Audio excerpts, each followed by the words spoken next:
I mean, what can we say? We live in a world that uses your emotions against you. Unfortunately,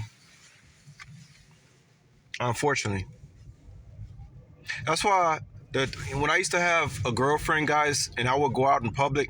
Remember, I was telling y'all how I always felt vulnerable when I was with my girlfriend and stuff like that, because I always felt weak when I was around. When I was with my girlfriend, I always felt weak. You say, how did you feel weak? Because you get all lovey-dovey and comfortable with your girl on the couch, and you go out in public and you eat and you have your little children, and all that stuff is so precious. But it's something that could be gone at any moment. So how precious could it really be? And like I said, this is why I don't title my videos, guys, to get clickbait, because the only people I want listening to me is people who really want to dive deep into the introspection of not only what I've been through, but how to like emotionally navigate in a life that, I don't know, pretends to be precious, but is so conniving at the same time. It's like, well, which one is it? Is it precious or is it not? And then remember we was talking about the movie Precious. That wasn't about something good. Man, it's like a big contradiction, y'all, ain't it? It really is. But even the Matrix tried to tell you all this shit is an illusion. We talked about the beauty. I was telling y'all the other day about the pretty woman in the restaurant. Joseph Chapelon said that beauty is an illusion because he said, go look at that same woman, 95 years old, in an old folks' home. Would you still think she's beautiful? Why not? Right? So what is reality really? See? What's actually important?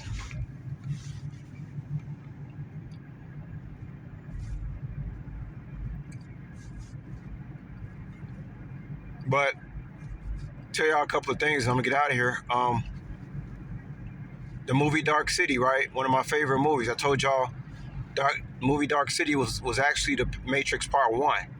That was the remember, because they always got to give you a forerunner to the real information. So the forerunner to the Matrix movie was a movie called Dark City from 1998. And I remember in that movie, when those demons in black, whatever the hell they was, they had put a knife to, I think it was I can't remember. I don't think the girl was his girlfriend. I'm not sure who she was. But he put a knife to her throat, and he was like, basically, like, I'll kill her if you don't hand over something or come to us. And this guy, he told this dude, he said, I don't care. And he said, oh, but you do care. And that made me think of a Bobby Hemmett lecture. When Bobby was talking about, I forget what he was talking about, but he was basically saying, you know, what if he got in trouble and somebody said, well, if you don't do this, I'm going to kill your mama. Bobby said, this is what Bobby Hemmett said. He said, I'll say, go ahead and kill her. In other words, you're saying, you say, oh my God, how could you say that? You would tell them to go ahead and kill your wife or your mother? Yeah, because it's the emotions that bind you. Think about the movie The Exorcist. Like the first half hour of that movie, that priest was battling his emotions. The devil was playing with his emotions. And that's not to say you're not supposed to have emotions. It just goes to show you how you have to have your emotions in check. You can't allow your emotions to take control of your reality.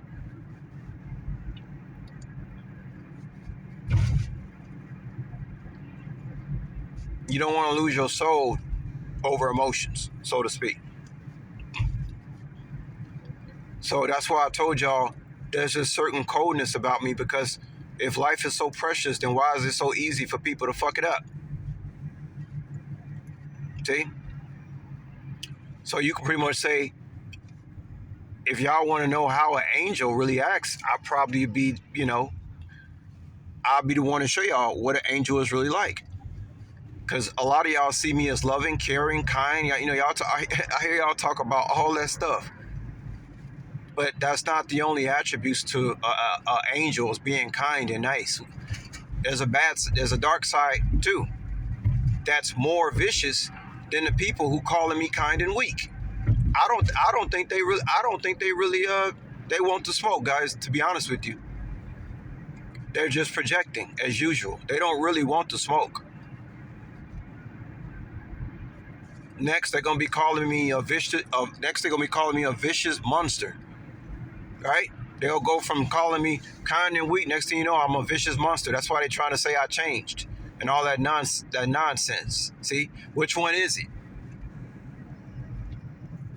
It's whatever makes them look more innocent. That's what it is. But anyway, I just want to tell you about that, about the emotions thing. You know, you got to keep your emotions. The devil he will use your emotions against you. So you got to be careful with that.